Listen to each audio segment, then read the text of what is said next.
betul.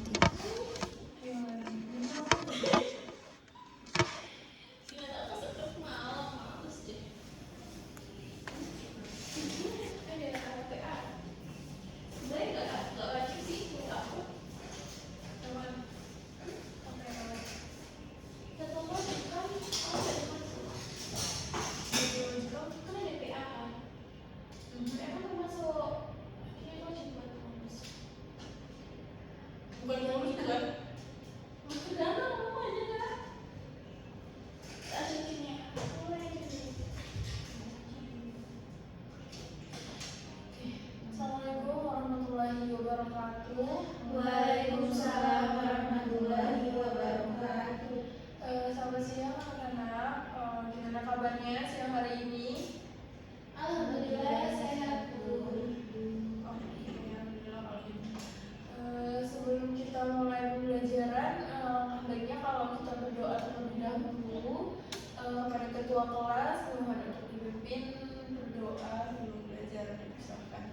Baik, sebelum memulai pembelajaran pada pagi hari ini, marilah kita berdoa sesuai dengan keyakinan dan kepercayaan masing-masing.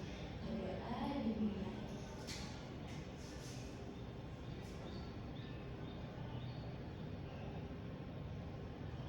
Berdoa selesai. Baik, terima kasih anak-anak.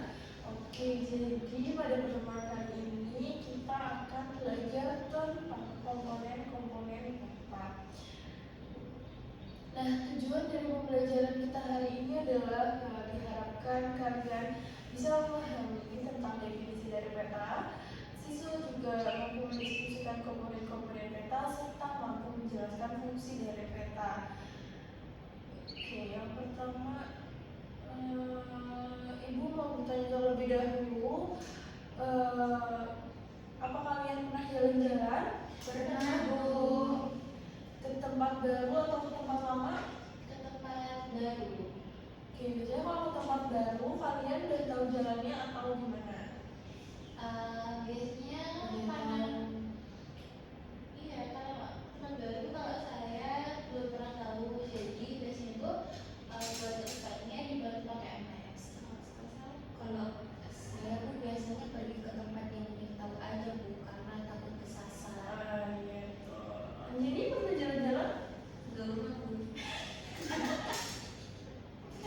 Sekali. Nanti kita jalan-jalan sekolah juga ya. Oke, pakai maps ya. Menurut kalian, maps dengan peta itu sama atau berbeda? Ayo, kalian harus berpendapat masing-masing. Kalau menurut Salva, peta dengan maps itu sama atau berbeda? Sama, Bu. Apa yang membuat maps dan peta itu sama? Karena sama-sama menunjukkan arah. Oke, boleh. Selanjutnya kalau menurut Bulan, maps dan peta sama atau berbeda? Sama mereka juga berbeda. Apa yang membuat berbeda? Kalau peta itu beberapa komponen yang nggak ada di Maps. Nah, Maps sendiri itu sebenarnya ya sama kayak peta, soalnya menunjukkan gambaran wilayah yang lebih diperkecil daripada wilayah aslinya. Oke, kalau menurut Anjani sama atau berbeda? Sama aja sih, Bu. Tapi kalau peta tuh lebih ke cetak sendiri, kayak lebih ke Konvensi. Tuh kalau Maps itu versi digitalnya peta. Oke, semua pendapat kalian benar. Peta dengan maps itu sama. Namun hanya beberapa komponen saja yang berbeda, dari peletakan atau dari tempat-tempatnya gitu ya. Nah, kalian sudah tahu peta dan maps itu berbeda. Lalu, menurut kalian apa itu peta? Peta menurut saya itu merupakan sebuah gambaran wilayah yang sudah diperkecil daripada wilayah aslinya dan tergambar di bidang datar. Nah, peta itu memiliki beberapa komponen yang membedakan dengan gambaran bumi yang lain. Oke, betul. Menurut Mbak Sasa, apakah jawaban dari Mbak Ulan sudah benar? Sudah benar, Bu. Apakah ada tambahan dari Mbak Anjani? Sudah ada, Bu. Oke. Jawaban dari Mbak Ulan tadi sudah benar sekali ya.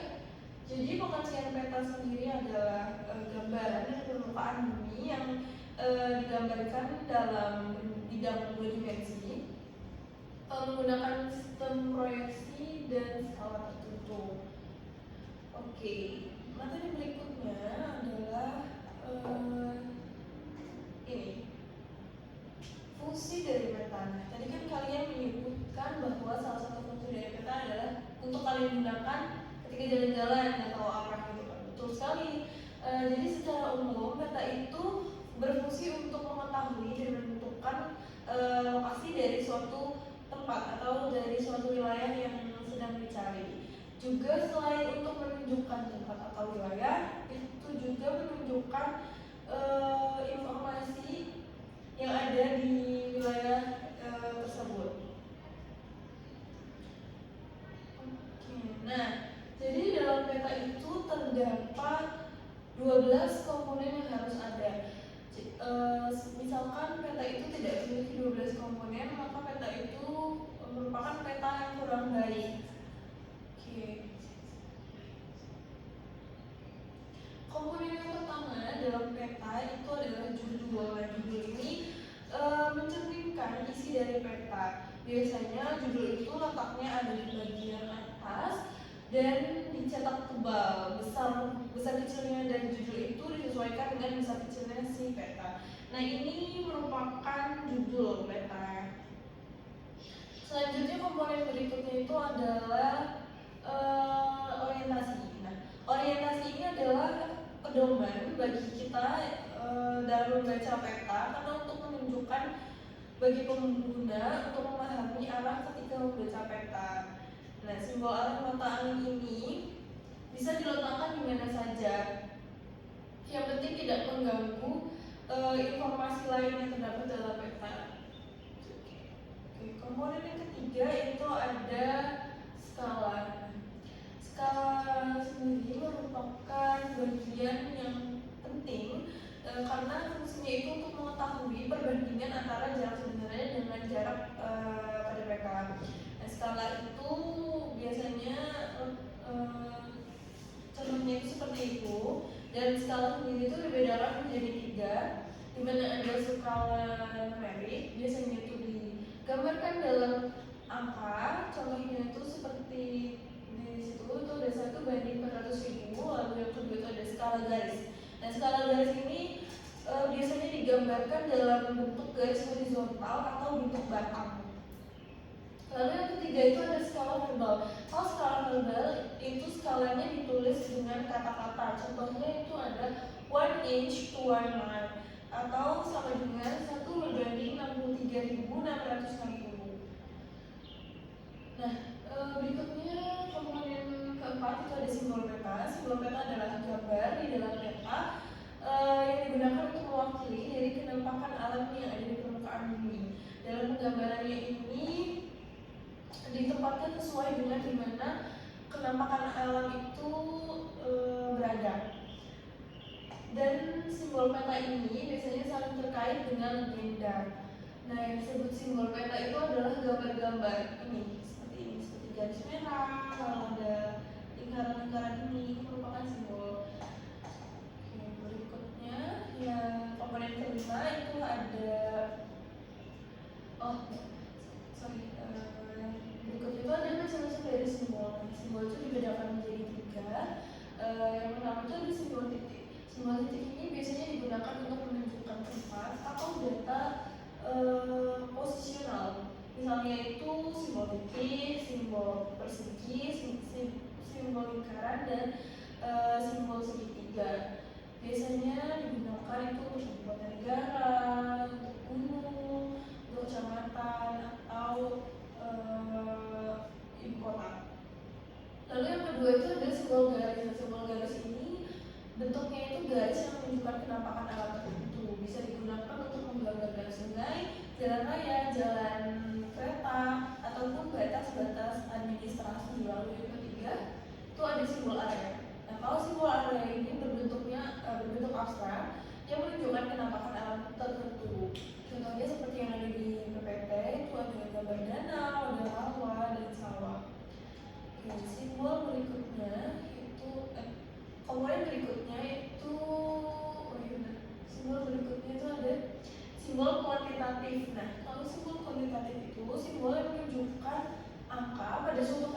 contohnya itu kepadatan penduduk dan kepadatan penduduk pada suatu wilayah. Lalu yang kedua itu ada simbol kualitatif. Kalau simbol kualitatif itu menunjukkan penampakan asli yang ada pada peta. Contohnya itu bandara udara, pelabuhan, dan jalan. Komponen berikutnya itu ada legenda. Nah, legenda ini seperti yang tadi saya katakan saling berkaitan dengan simbol, di mana legenda adalah kunci untuk membaca peta karena berdasarkan keterangan-keterangan dari simbol.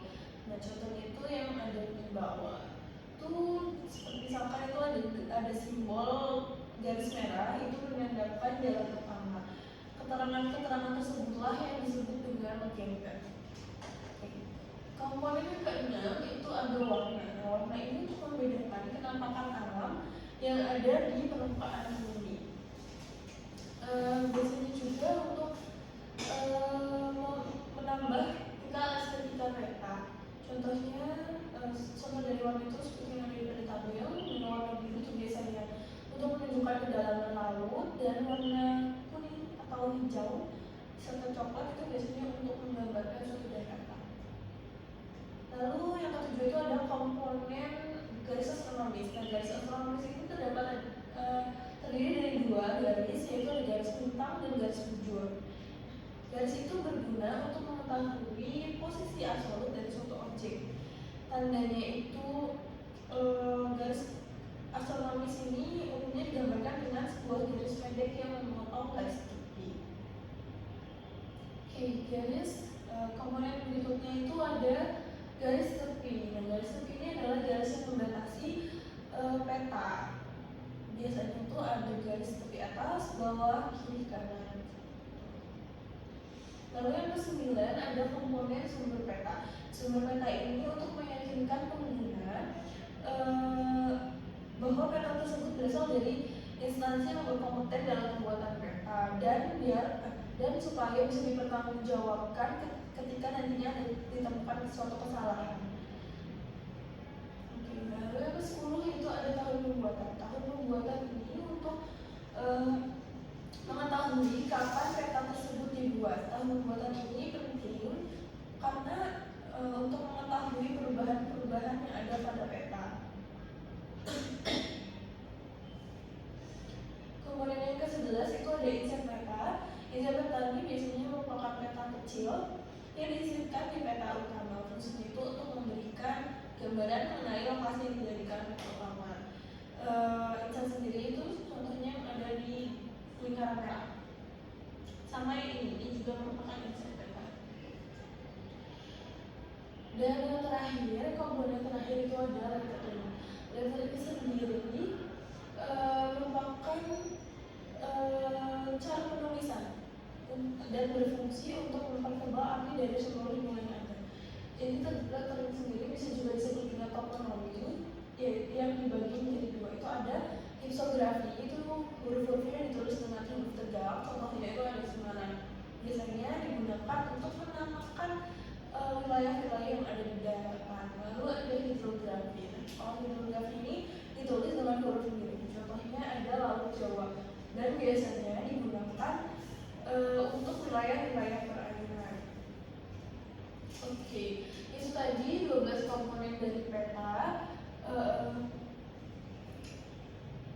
Ibu ingin bertanya, Ibu ingin kalian menyebutkan dari Anjani masing-masing 4 komponen yang sudah saya jelaskan sebelumnya. Ada apa saja tadi? Simbol. Ya, betul. Skala. Ya.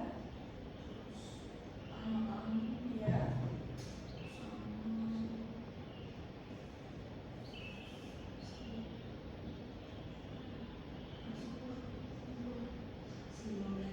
Oke, betul. Selanjutnya mulai apa saja? Mulai dari garis batas peta, garis astronomi, sama tahun pembuatan. Oke, selanjutnya Ada legenda, ada insert, ada artikul, sama ada warna peta. oke, betul semuanya. Ibu harap kalian bisa mengingat ke-12 komponen tersebut. Mungkin itu saja materi untuk hari ini. Ibu ingin kalian menyimpulkan dari pembelajaran kita hari ini. Silakan siapa yang ingin menyimpulkan?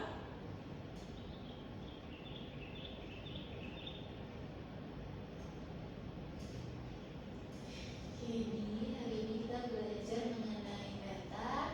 Jadi peta sendiri itu merupakan gambaran wilayah yang lebih diperkecil.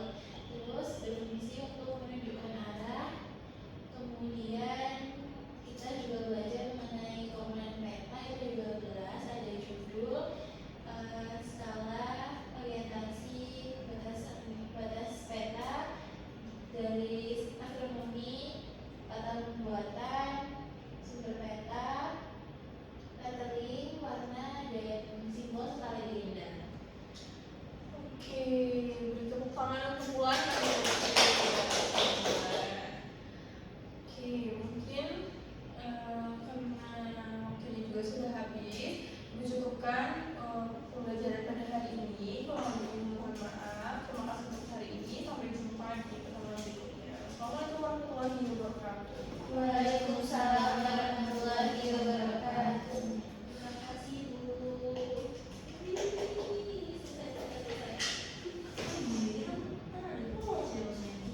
Gak ada.